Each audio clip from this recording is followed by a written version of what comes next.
आज के इस क्लास में हम सीखेंगे गुणनखंड एवं गुणज को। चलिए हम क्लास को शुरू करते हैं।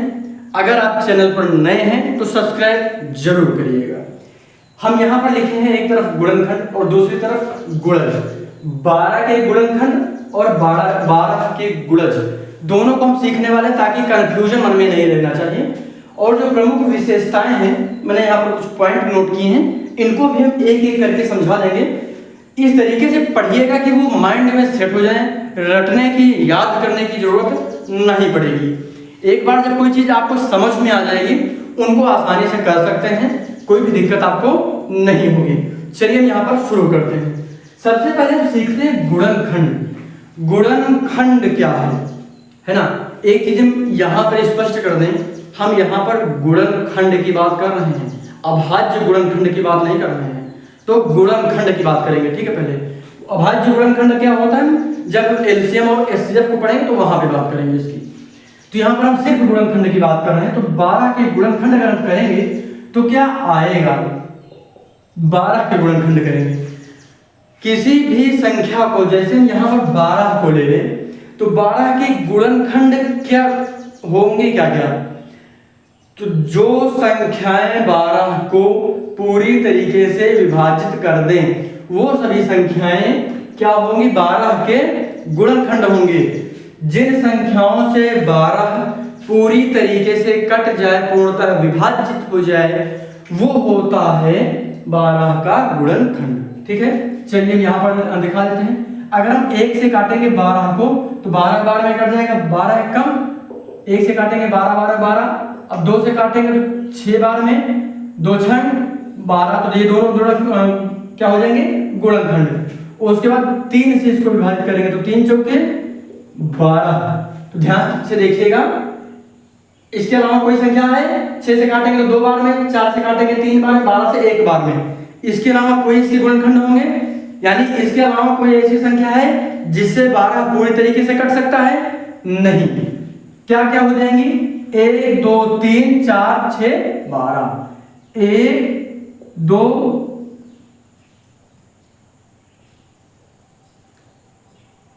3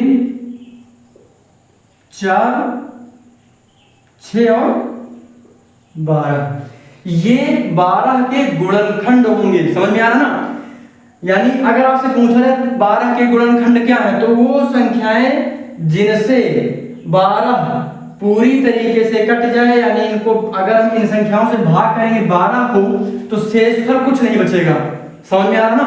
यानी इन संख्याओं से अगर हम इसको विभाजित करें, भाग करें, तो 12 में कोई शेषफल नहीं बचेगा। तो ये जिन जिन संख्याओं से विभाजित होगा वो संख्याएं इसके गुणनखंड होंगे। क्लियर हो गया आपको। ये तरीका मैंने इसलिए बता दिया है, याद करें इसको। एक बार 2 बार लिखेंगे तो आराम से कर लेंगे, याद नहीं करना पड़ेगा। चलिए हम गुणज की बात कर लेते हैं। अगर कहा जाए 12 के पहले 2 गुणज लिखिए, तो 12 का पहला गुणज 12 स्वयं ही है, 12 स्वयं ही है। यानी अगर 12 की बात करें तो 12 गुणे पहला गुणज हो गया। गुणज का मतलब है गुणा, पहला गुणा 1, यानी 12 कम 12। अब 12 का दूसरा गुणज क्या होगा, 12 पूजा, यानी 12 पूजा क्या हो जाएगा 24, यानी 12 गुना 24। अब 12 का तीसरा गुणज क्या होगा, तो 3 से गुणा कर दीजिए इसको गुणज निकालने के लिए। तो 12 का तीसरा गुणज हो गया 12 36। अब 12 का चौथा गुणज 12 चौक 48, 12 12 12 24, 12 36, 12 चौक 48, 12 पंचे 60। तो 12 के गुणज क्या हो जाएंगे, तो यहां पर लिख लीजिए 12 बराबर इनके गुणज होंगे 12 24 36 48 और इसको कामा कर दीजिए और 60, ठीक है। तो ये गुणज पहले 5 गुणज हैं और जितने गुणज निकालने हैं, अगर छठवां निकालना 6 से गुणा कर दीजिए, 12 6 बार 6 से गुणा हो जाएगा। 7वां निकालना 7 से गुणा कर दीजिए। जितने गुणज निकालने हैं, जैसे मान लिया पूछ लिया 5 के पहले 5 गुणज बताइए। अगर 5 से पूछ ले, यहां पर हम बता दे रहे हैं, अगर कहते हैं कि 5 के पहले 5 गुणज बताइए। ठीक है, तो पहला 5 गुणज, 5 का पहला गुणज 5 एक कम 5, 5 का दूसरा 5 दूनी 10, 5 है 15, 5 चौके 20, 5 पचे 25। इसको समझ रहे हैं ना, एक तरह से टेबल बन रहा है, पहाड़ा। समझ में आ रहा है ना, गुणज का मतलब वही होगा, पहाड़ा बन रहा है। देखिए 12 का 12, 12 24, 12 36, 12 48, 12 5 60। यानी जब गुणज की बात की जाएगी तो पहला गुणज 1 से गुणा होगा, दूसरा गुणज 2 से गुणा होगा, तीसरा 3 से गुणा होगा, चौथा 4 से गुणा हो जाएगा। तो ये 5 के पहले 5 गुणज हैं। ठीक है, इस तरीके से गुणज निकाल लेंगे। समझ में आ रहा है ना आपको। अब हम बात कर लेते हैं कुछ प्रमुख विशेषताओं की। क्या प्रमुख विशेषताएं हैं, इनको देख लेते हैं।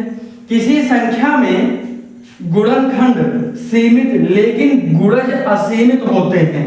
इसका क्या मतलब है, किसी संख्या में गुणनखंड सीमित, सीमित का मतलब है लिमिटेड होते हैं। यानी अब इसमें देखिए 1 2 3 4 5 6, क्या 6 गुणनखंडों के अलावा 12 का कोई अन्य गुणनखंड होगा? नहीं होगा।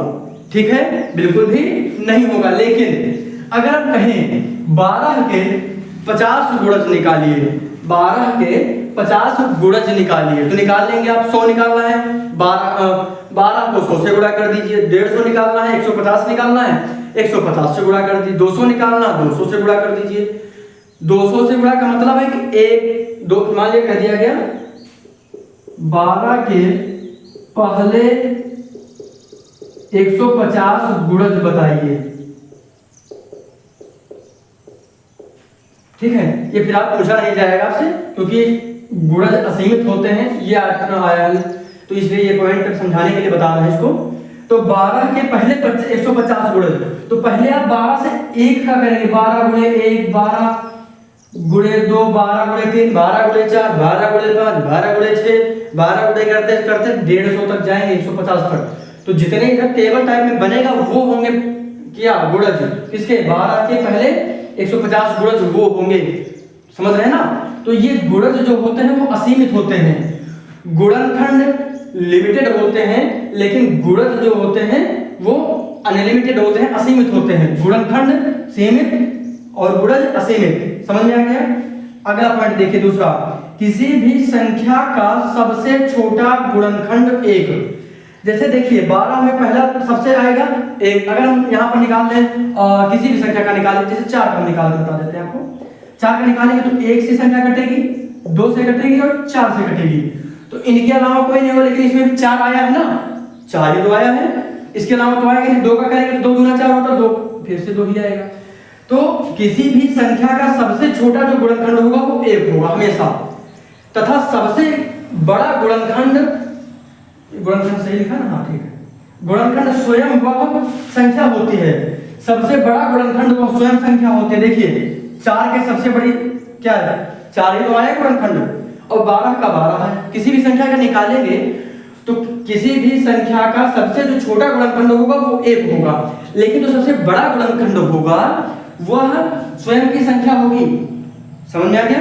अगला पॉइंट देखते हैं तीसरा, प्रत्येक गुणनखंड दी गई संख्या से या तो छोटा या फिर बराबर होगा। जैसे छोटा होगा या बराबर होगा। जैसे 12 सबसे बड़ा है इसमें, तो 12 के बराबर ही तो है। सबसे छोटा और बाकी सारे छोटे हैं, तो वही चीज कह रहा है कि या तो छोटा होगा या फिर बराबर होगा, इससे बड़ा नहीं होगा। समझ में आ गया। या तो छोटा होगा, 6 4 3 2 1 ये सारे छोटे हैं, लेकिन 12 बराबर है, तो वही कह रहा है कि तो बराबर हो जाएगा। जैसे 4 में देखिए 4 से कटा बराबर है, इसके अलावा बाकी जो है छोटे हैं, तो छोटा होगा या फिर बराबर होगा, बड़ा नहीं होगा।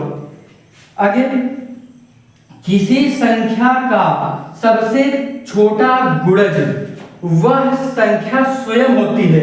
चलिए यहाँ पर देखिए 12 का जो सबसे छोटा गुणज होगा वो 12 है कि नहीं।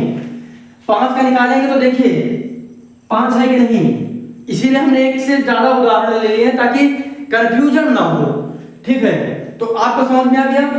5 के पहले 5 जो गुणज हैं, 5 देखिए पहला आया है 5, 12 का पहला गुणज 12 स्वयं आया है।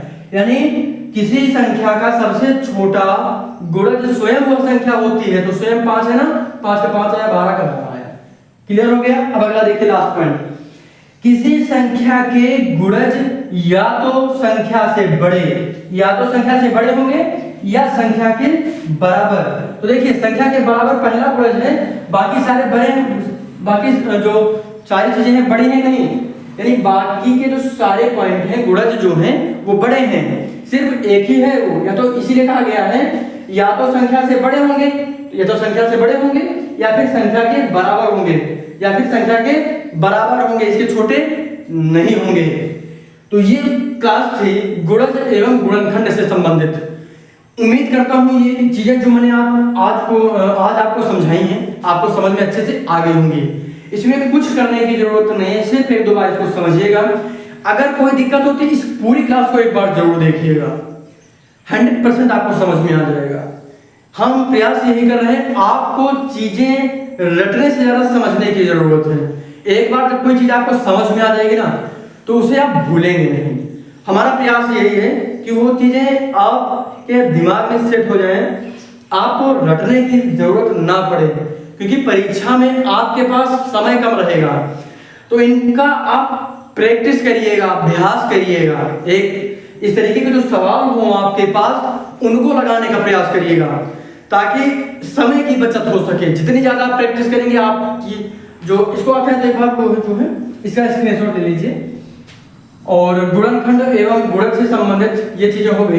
बाकी इनसे रिलेटेड हम कल कुछ प्रश्नों को लेकर आपके सामने आएंगे, वो प्रश्न आप देख लीजिएगा। बाकी आगे हम एलसीएम और एचसीएफ की बात करेंगे। ये क्लास सिर्फ यहीं तक। सब्सक्राइब जरूर करिएगा अगर आप चैनल पर नए हैं तो। गणित को बिल्कुल बेसिक से सीखने के लिए हमारे साथ जुड़े रहिए। गणित में आपको कोई भी समस्या नहीं आएगी। अगर कोई समस्या आ रही है, समस्या तो बिल्कुल नहीं होगी, फिलहाल कोई किसी प्रश्न को लेकर आपके मन में डाउट है तो उसे खींचिए और हमारे व्हाट्सएप नंबर पर 95 19 27 19 72 इस नंबर पर भेज दीजिए। उस प्रश्न में जो जो चीजें हमने बताई हैं नवोदय विद्यालय की हम बात कर रहे हैं, ध्यान रखिएगा। नवोदय विद्यालय प्रेस परीक्षा से संबंधित जो भी चीजें आपको नहीं समझ में आ रही कमेंट कर दीजिएगा, इसे व्हाट्सएप पे भेज दीजिएगा। वो प्रश्न जो हमने अभी तक बता दिए हैं उनसे रिलेटेड कोई क्वेश्चन है तो बताइएगा, हम यहाँ पर आपको अच्छे से समझा देंगे। मिलते हैं अगली क्लास में। चैनल को लाइक करिए, वीडियो को लाइक करिए और इस वीडियो को ज़्यादा से ज़्यादा शेयर करिए। धन्यवाद।